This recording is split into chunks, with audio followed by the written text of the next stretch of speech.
میں اور آپ رمضان سے فائدہ کیسے لے سکتے ہیں؟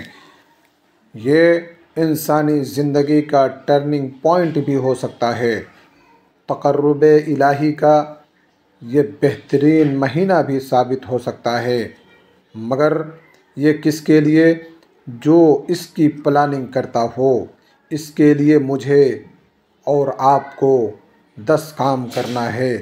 سب سے پہلا کام، اس مہینے کو شروع کرنے سے پہلے اپنی نیتوں کو خالص کریں۔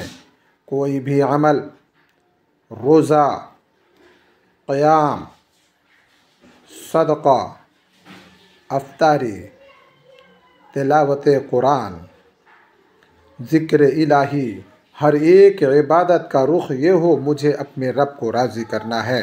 ان سارے اعمال سے اپنے رب کے قریب ہونا چاہتا ہوں۔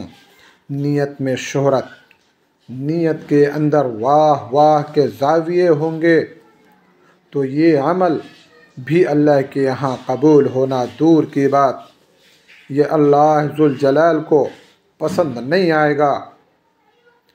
اللہم انی اعوذ بک من ان اشرک بک شیئا وانا اعلم واستغفرک لما لا اعلم۔ رسول اللہ صلی اللہ علیہ وسلم نے فرمایا تھا کہ جب یہ الفاظ تم پڑھ لو گے، رب تعالیٰ تم کو ریاکاری سے بھی محفوظ فرمائیں گے اور شرک سے بھی محفوظ فرمائیں گے۔ دوسرا طریقہ، اس مہینے میں قدم رکھنے سے پہلے اپنے بوجھ ہلکے کیجئے۔ گناہوں کی گٹھریاں اٹھا کر اس میدان میں مت اتریے، گناہوں کا بوجھ اتاریے، سچی توبہ ابھی سے کریے، توبۃ نصوح کیجئے۔ اس لیے نیک لوگ کہا کرتے تھے 3 دعائیں کبھی نہیں بھولنا چاہیے۔